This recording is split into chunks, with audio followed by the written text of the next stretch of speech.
अभी इसी समय पाकिस्तान के ऊपर कब्जा करना चाहिए हमें। अमेरिका हमेशा पाकिस्तान के अंदर आतंकवादियों को पालता है, उनके लिए पैसा देता है, उनके लिए हथियार देता है, ताकि वो हमेशा भारत से एक लड़ाई की स्थिति में रहे। तो अमेरिका हर देश में हस्तक्षेप करा है उसने। आप मिडिल ईस्ट के जितने भी देश हैं, ईरान हो गया, इराक हो गया, यमन हो गया, लीबिया हो गया, आप देश का नाम लीजिए, उस देश में अमेरिका घुसा है। किस देश में नहीं घुसे? क्यूबा के अंदर हो गए, भारत के अंदर हस्तक्षेप कर रहे हैं। कहाँ अमेरिका है, कहाँ भारत है, पाकिस्तान है? फिर भी इनको बीच में नाक घुसेड़नी है अपनी। भारत और पाकिस्तान का जो कश्मीर का मसला है, उसमें खुद आगे इनका कोई ना कोई राजदूत आगे खड़ा हो जाता है कि हम बताएंगे तुम कैसे बात करोगे, हम करवाएंगे सीज़फायर, और तुम होते कौन हो? अब अगर आप अभी भी देखेंगे तो पाकिस्तान जैसे देश को अगर अमेरिका को सपोर्ट ना करना होता, आतंकवाद को ना करना होता, तो उसे कर्जा क्यों दिलाता? उसे कर्जा भी दिला दिया अभी। अगर हमें इस दुनिया की ये जो भागदौड़ चल रही है, जो जियोपॉलिटिक्स चल रही है पूरी दुनिया की, इसमें अगर हमें सर्वाइव करना है, अगर हमें जीवित रहना है, तो ताकतवर होने के अलावा कोई हमारे पास उपाय नहीं है। हमारे देश में बताया जा रहा है कि चीन तुम्हारा बहुत बड़ा दुश्मन है। चीन उतना बड़ा दुश्मन है नहीं जितना बड़ा अमेरिका है, और हमें ताकतवर बनना पड़ेगा। हमारे पास सिर्फ और सिर्फ एक उपाय है। जिस तरीके से चीन आज तक काम करता आ रहा है, उस तरीके से हमें भी काम करना पड़ेगा, और उससे और अच्छे तरीके से। साथियों, मैं प्रशांत सिंह और आज हम चर्चा करेंगे भारत पाकिस्तान के युद्ध के बारे में। हमारे साथ हैं शिवांग यादव जी। नमस्कार जी। नमस्कार जी। तो शिवांग जी, आप देख रहे हैं पूरे देश में चर्चा है भारत और पाकिस्तान के युद्ध के बारे में।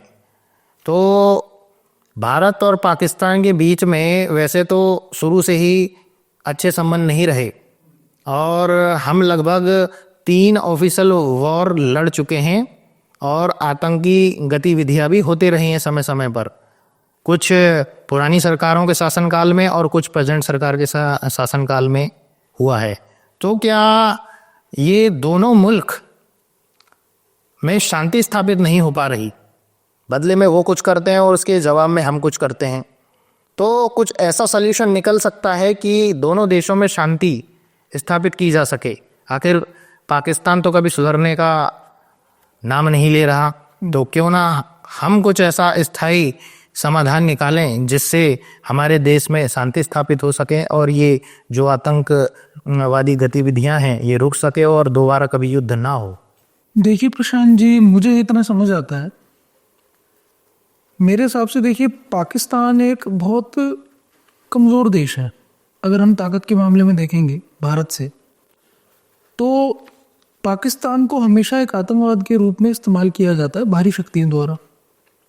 उसके ऊपर मैं बाद में आऊँगा भी कि बाहरी शक्तियाँ कौन हैं, कौन उसको इस्तेमाल करता है, किस तरीके से। लेकिन पाकिस्तान जिस तरीके से इतने सालों से हमसे युद्ध करता आ रहा है, हमारे देश में आतंकवादियों को भेजता है, हमारे देश के लोग शहीद होते आ रहे हैं, हमारे सिपाही शहीद होते हैं, हमारे आम नागरिक शहीद हो जाते हैं, उनकी हत्या कर दी जाती है। तो इस तरीके से जब एक पड़ोसी निरंतर आक्रमण कर रहा है, और सौभाग्य से वो हमसे कमज़ोर भी है, तो उसका सिर्फ और सिर्फ एक यही उपाय बचता है कि उस देश के ऊपर कब्जा किया जाए और उसको अपने देश में मिला लिया जाए। और क्योंकि पाकिस्तान हज़ारों सालों से हमारे अखंड भारत का हिस्सा रहा है, तो उसको अपने देश में मिलाने में हमें कोई हिचक भी नहीं होनी चाहिए। और आज के समय में ये बहुत अच्छा एक समीकरण बन रहा है जिसके अंदर हमारी सेनाएं कर सकती है। अभी जैसे युद्ध चल रहा है, उसके अंदर हमारी सेना अगर थोड़ा सा और पराक्रम दिखाए, थोड़ी सी और हिम्मत करे, तो पाकिस्तान को पूरा कब्जा सकती है। पाकिस्तान बहुत कमज़ोर है हमारी सेना के मामले में, सेना के तीनों क्षेत्रों में वो हमसे कमज़ोर है। सेना की संख्या के मामले में भी, टेक्नोलॉजी के मामले में भी हमसे पीछे, इकोनॉमिक में भी हमसे पीछे। तो आज नहीं तो कल वो घुटने टेकेगा, और घुटने टेकेगा तो उसको दोबारा खड़े होने का मौका नहीं देना चाहिए। जिस तरीके से हमारे देश में पिछली बार अभी कुछ समय में उरी पे आतंकवादी हमला हुआ, उरी के अंदर, पुलवामा के अंदर हुआ, हमारे सैनिक शहीद हो गए, अभी पहलगाम में हुआ है।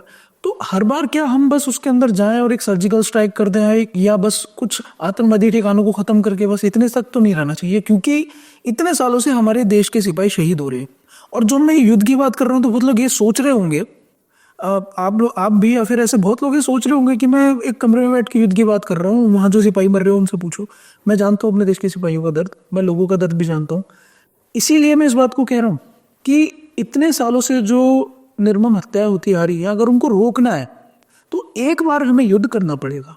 उस युद्ध के अंदर मैं जानता हूँ हमारे सिपाही शहीद होंगे एक अच्छी संख्या में, लेकिन अगर हमें आगे तक की हिंसा बचानी है, आगे तक की एक बड़ी हिंसा बचानी है तो एक छोटी हिंसा शायद हमें करनी पड़े। पाकिस्तान के ऊपर पूरे तरीके से कब्जा करना पड़ेगा। उसके अलावा हमारे पास और कोई उपाय बचता नहीं है कि अगर हम इस लड़ाई को कभी भी रोक सकें। इसीलिए अभी हमारी सेना का और ये बहुत अच्छा समय है। क्यों?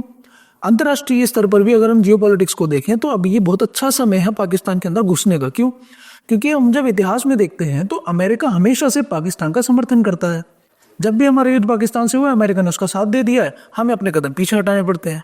चीन उसका साथ देता है और आज पता नहीं किसी तरीके से ऐसी एक परिस्थिति बन गई है कि अमेरिका उसका साथ नहीं दे रहा है उस तरीके से जैसे पहले दिया करता था। जी। अभी नहीं साथ दे रहा है, अभी बस बयान दे रहा है, उतनी जल्दी नहीं साथ देने आ रहा। चीन भी केवल बयान तक सीमित है, अभी उसका साथ नहीं दे रहा। अगर किसी भी तरीके से इन दोनों में से कोई एक भी उसका साथ देने आ गया तो हमारे लिए बहुत मुश्किल खड़ी हो जाएगी। अगर चीन भी साथ देने लग गया पाकिस्तान का, तो जो युद्ध हम 7 दिन में 8 दिन में पाकिस्तान को हरा सकते हैं, उसको हराने में कई महीने लग जाएंगे और शायद हरा भी ना पाए। चीन असीमित ताकत उसको दे सकता है, अगर अमेरिका साथ आ गया तो अमेरिका उसको असीमित ताकत दे सकता है। इन लोगों का भरोसा नहीं किया जा सकता। इसीलिए अभी ऐसा मौका बन रहा है, हमें अटैक करना चाहिए, उसके अंदर जाना चाहिए। और एक और वजह है क्यों हमें अब कर देना चाहिए, क्योंकि काफ़ी हद तक पाकिस्तान हमारे लड़ाई करने के तरीके को समझ भी चुका होगा। जी। अभी हमने जिस तरीके से हथियारों को उसके इंटरसेप्ट करा, हमारे डिफेंस सिस्टम ने उनको इंटरसेप्ट कर लिया, हमने उसके ऊपर जो आक्रमण करे, हम किस तरीके से आक्रमण करते हैं, कितने दिन में रिएक्ट करते हैं, पहले किन किन जगहों को हम मार्क करके पहले नष्ट करते हैं, वो पाकिस्तान हमारी स्ट्रेटेजी समझ चुका है। आगे वो उसी के लिए तैयारी कर लेगा, उतना ही ताकतवर होके आएगा। इसीलिए अगर जब भी दुश्मन घुटने पे हो तो उसे पूरे तरीके से परास्त करना चाहिए। इतिहास से हमने सीखा है। और अभी जिस तरीके से पीछे खबर भी है कि सीज फायर कर दिया, सीज फायर अगर कोई करवा भी रहा है या हो भी रहा है तो उसको हमारी सरकार को नहीं रुकना चाहिए, वहां तक आगे जाना चाहिए और पाकिस्तान को पूरे तरीके से एक बारी उसके ऊपर कब्जा करना चाहिए। जी। शिवांग जी, अभी आपने सीज फायर की बात की और आजकल देश में बड़ा ही चर्चा का विषय बना हुआ है कि भारत और पाकिस्तान का जो युद्ध विराम हुआ, जो सीज फायर हुआ है, इसमें अमेरिका का बहुत बड़ा हाथ है।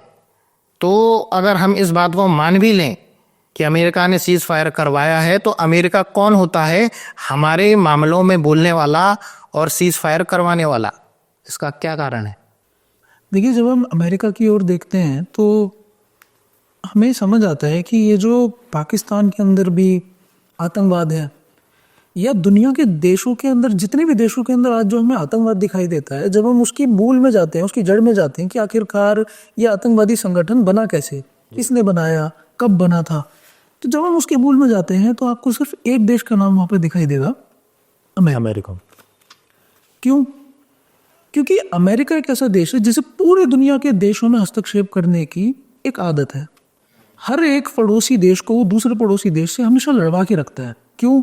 क्योंकि कोई भी देश उसके बराबर ताकतवर ना हो जाए, हमेशा अमेरिका इस तरीके से सोच के रखता है। इसीलिए आज तक आप जितने भी देशों में देखेंगे कि पूरी दुनिया में जितनी भी गड़बड़े हुई हैं, अभी तक तख्ता पलट हुआ है, कहीं पर कोई विद्रोह हो गया, किसी सरकार को बदल के दूसरी सरकार ला दी गई, उस देश के अंदर आतंकवादी खड़े कर दिए गए, उन सब के बीच में अमेरिका दिखाई देगा। अभी कुछ दिन पहले पाकिस्तान के जो डिफेंस मिनिस्टर थे, उनका एक टीवी के ऊपर बयान काफी विवादित हुआ था, काफी लोगों ने उसको देखा था। वो क्या कह रहे थे, उनसे एक रिपोर्टर पूछ रही थी कि आप आतंकवाद किस तरीके से आप इसको चला रहे हैं, अभी तक खत्म क्यों नहीं करा। तो उसके जवाब में वो क्या कह रहे थे डिफेंस मिनिस्टर, वो ये कह रहे थे कि हम इतने सालों से आतंकवाद को पालते हुए आ रहे हैं, किसके लिए? अमेरिका के लिए और ब्रिटेन के लिए। उन्होंने शब्द इस्तेमाल करा, हमने डर्टी वर्क कर रहे हैं हम इतने सालों से अमेरिका और ब्रिटेन के कहने पर। Well, we have been doing this dirty work for United States for about 3 decades, and West, including Britain. तो ये जो बयान इन्होंने दिया डिफेंस मिनिस्टर ने, ये कोई गलत बयान नहीं दिया है, ये बिल्कुल स्पष्ट बात है। पाकिस्तान के अंदर जो भी आतंकवाद आज है, उसके मूल है अमेरिका। अमेरिका हमेशा पाकिस्तान के अंदर आतंकवादियों को पालता है, उनके लिए पैसा देता है, उनके लिए हथियार देता है, ताकि वो हमेशा भारत से एक लड़ाई की स्थिति में रहे। क्यों रहे? क्योंकि अमेरिका को समझ आता है कि एशिया के अंदर अगर कोई एक बड़ी ताकत हो सकती है तो भारत हो सकती है, और उस ताकत को इतना बड़ा कभी ना होने दिया जाए कि वो अमेरिका जितनी ताकतवर हो जाए। तो उसके लिए क्या किया जाए? उसको उसके पड़ोसी से लड़ा के रखा जाए। कैसे लड़ाएंगे? आतंकवादी पालो और आतंकवादी आक्रमण करते रहें, जिससे इस देश की सरकार को लगे कि इस सरकार ने आतंकवादी भेजे हैं और वो उससे लड़े, ठीक है। तो पाकिस्तान एक छोटा सा प्यादा है, जैसे हम चेस खेलते हैं तो प्यादे होते हैं लेकिन पीछे रानी और राजा भी होते हैं। तो ये पाकिस्तान एक छोटा सा प्यादा है, हमें प्यादे को भी हटाना है रास्ते से। प्यादे को रास्ते से हटाने के बाद लेकिन नजर फिर राजा पे भी होनी चाहिए। जी। राजा कौन है? अमेरिका। तो आप सिर्फ पाकिस्तान की बात मत देखिए, पूरे दुनिया के इतिहास में जब हम देखते हैं तो अमेरिका हर देश में हस्तक्षेप करा है उसने। आप मिडिल ईस्ट के जितने भी देश हैं, ईरान हो गया, इराक हो गया, यमन हो गया, लीबिया हो गया, आप देश का नाम लीजिए, उस देश में अमेरिका घुसा है।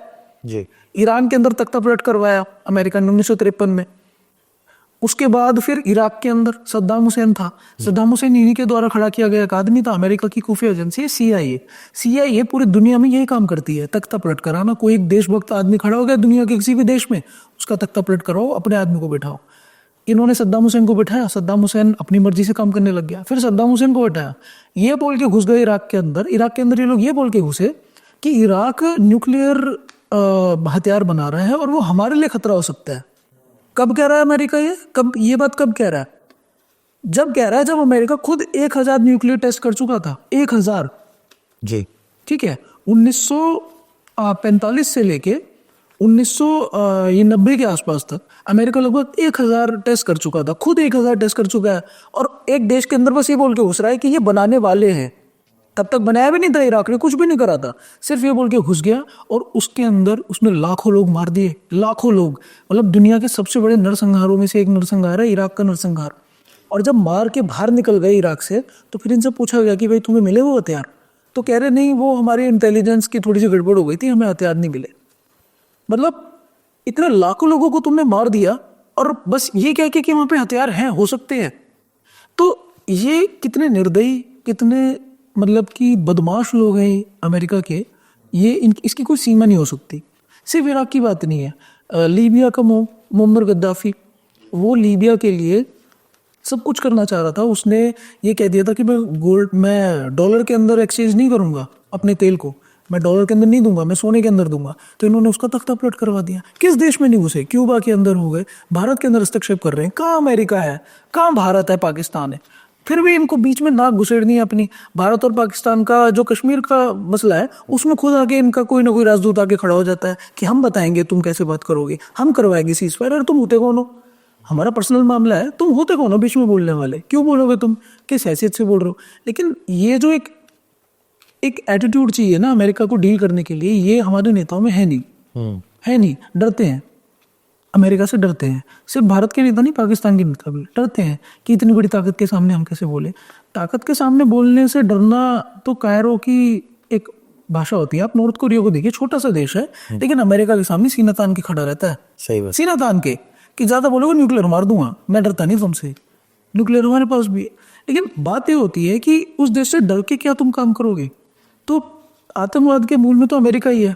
अगर इसका सिर्फ और सिर्फ एक उपाय ये हो सकता है कि पाकिस्तान को कब्जा के अमेरिका की CIA को अपने देश से और पाकिस्तान से बाहर निकाल के फेंका जाए। आप कोई भी युद्ध देख लो, 65 का युद्ध देख लो, अमेरिका ने पाकिस्तान का साथ दिया। क्यों साथ देता है?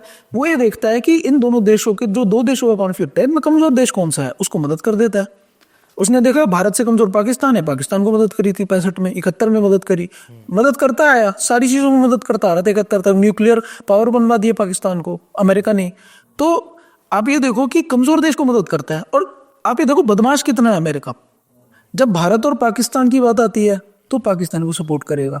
क्यों? ताकि विवाद हमेशा बना रहे, कमजोर देश को सपोर्ट करो। लेकिन जब भारत और चीन की बात आती है तो भारत को सपोर्ट करता है। समझ आई आपको ये बात? जी। क्योंकि चीन हमसे ज्यादा ताकतवर है, ठीक है, चीन और बड़ा खतरा है अमेरिका के लिए।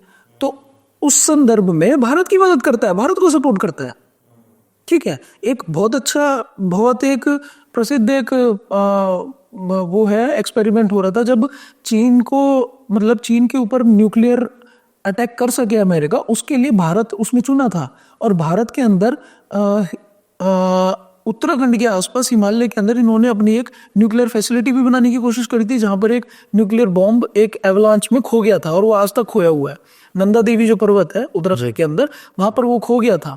तो ये क्या कर रही थी CIA? अब चीन से लड़ने के लिए भारत का समर्थन कर रही थी बस उस समय पे। और फिर जब ये हो गया, जब 62 में युद्ध हुआ हमारा चीन से, तब इन्होंने उस समय 62 में जब युद्ध हो गया तब इन्होंने हथियार दिए अमेरिका ने। उससे पहले चीन की मदद, वो पाकिस्तान की मदद कर रहा था। और फिर जैसे ही हमारा युद्ध खत्म हुआ पाकिस्तान चीन के साथ, उसके बाद इन्होंने फिर 65 में फिर से पाकिस्तान की मदद करी अमेरिका ने। 71 में मदद करी। 71 में तो इन्होंने अपना युद्धपोत भेज दिया था। जी। अमेरिका ने युद्धपोत भेज दिया था 71 में कि हम पाकिस्तान को कहीं हराना दे पूरी तरीके से। ब्रिटेन ने भी 2 युद्धपोत भेज दिए थे अपने न्यूक्लियर, मतलब न्यूक्लियर अटैक करने तक तैयार था ये अमेरिका, ये अमेरिका। जी। वो तो रूस ना आता तो हम बचते नहीं। रूस ने अपने फिर पनडुब्बियों की एक फ्लीट भेजी थी तो उससे हम बच गए थे, उन्होंने अपना रास्ता बदल लिया था फिर। तो ये हमें समझना पड़ेगा कि ये अमेरिका जैसा देश, ये लोग किसी के सगे नहीं है। ये जो अंग्रेज हैं इनसे बहुत सतर्क रहना पड़ेगा। पाकिस्तान जैसे छोटे मोहरे को दबा के इन लोगों के ऊपर भी नज़र रखनी चाहिए और इनके बराबर ताकतवर होना पड़ेगा। उसके अलावा भारत के पास कोई समय नहीं है। नहीं तो आप इनका इतिहास देखोगे तो पूरी दुनिया में इन्होंने हस्तक्षेप करा, पूरी दुनिया को बर्बाद किया है अमेरिका जैसे देश ने। शिवांग जी, अभी आपने बताया कि भारत और पाकिस्तान की जो सरकारें हैं अमेरिका के इशारों में काम करती हैं, तो फिर भारत और पाकिस्तान की जो लड़ाई चलती आई है वह किस तरीके से रुकेगी? अगर आप जो बता रहे हैं उसके अनुसार तो फिर भारत और पाकिस्तान कभी एक हो ही नहीं सकते, ना दोनों देशों में शांति स्थापित हो सकती और ना शांति स्थापित होने देगा अमेरिका। तो फिर सल्यूशन क्या है शांति स्थापित होने की, कि हम भी चैन से रह सकें और वे भी शांति से रह सकें? देखिए, अगर हमें समस्या के समाधान में जाना होगा तो हमारे पास सिर्फ और सिर्फ एक ही तरीका है। अगर हमें इस दुनिया की ये जो भागदौड़ चल रही है, जो जियोपॉलिटिक्स चल रही है पूरी दुनिया की, इसमें अगर हमें सरवाइव करना है, अगर हमें जीवित रहना है, तो ताकतवर होने के अलावा और कोई हमारे पास उपाय नहीं है। जी। जब हम देखते हैं कि हमारा चीन से युद्ध हुआ था 62 में, उस समय हमारे देश में एक ऐसी सरकार थी, जवाहरलाल नेहरू के अंतर्गत एक ऐसी सरकार चल रही थी जिसने कभी सेना पे ध्यान ही नहीं दिया, सेना को ताकतवर ही नहीं होने दिया, ये बोल के कि हमसे कौन युद्ध करेगा, हमसे कोई युद्ध नहीं करेगा तो हमें क्यों ताकतवर होना है, हमें क्यों हथियार इकट्ठे करने हैं। तो सेना का मनोबल इतना डाउन था कि हम चीन से हारे। हम जीत सकते थे, चीन के पास ऐसे कोई उस समय बहुत बड़े हथियार नहीं थे। चीन ने सिर्फ 2 जगहों पे दावा अपना ठोका था, अक्साई चीन और अरुणाचल के कुछ हिस्सों पर, और उसने वो दोनों जगह कब्जा ली थी। हमारी सेना को पीछे हटना पड़ा था। लेकिन जब हम उसी युद्ध में देखते हैं तो हमारे देश में बताया जा रहा है कि चीन तुम्हारा बहुत बड़ा दुश्मन है। चीन उतना बड़ा दुश्मन है नहीं जितना बड़ा अमेरिका है। चीन पीछे हटा था, ये बात आप जानते हैं। जी। अरुणाचल जीत लिया था चीन ने, आधा अरुणाचल जीत लिया था लगभग, और अक्साई चीन जीत लिया था। अक्साई चीन उसने नहीं छोड़ा, लेकिन अरुणाचल के उस हिस्से तो उससे पीछे हटा था चीन। ठीक है, तो बात यह है कि जिस दिन हम चीन के बराबर ताकतवर हो गए या उससे ज्यादा ताकतवर हो गए, तब हम जाके अपने इन हिस्सों पे अपना अधिकार मांग सकते हो। शायद चीन दे भी दे एक तरीके से बात करने में। चीन हमारा उतना बड़ा दुश्मन नहीं है, असली दुश्मन हमारा अमेरिका है। और हमें ताकतवर बनना पड़ेगा। हमारे पास सिर्फ और सिर्फ एक उपाय है। जिस तरीके से चीन आज तक काम करता आ रहा है उस तरीके से हमें भी काम करना पड़ेगा, और उससे और अच्छे तरीके से। कैसे? चीन अपने देश में कर्ज मुक्त पैसा बना रहा है, काफी समय से पैसा बनाता है, ठीक है, और उसको राइट ऑफ कर देता है। तो वो अपने सारे खर्चे निकाल रहा है। अपने देश में बहुत सारे लोगों को उसने रोजगार दे दिया। छोटे छोटे बिजनेस चला रहे हैं वहाँ पर लोग। कैसे कर पा रहे हैं? अपना पैसा बना रहे हैं, कर्ज मुक्त पैसा।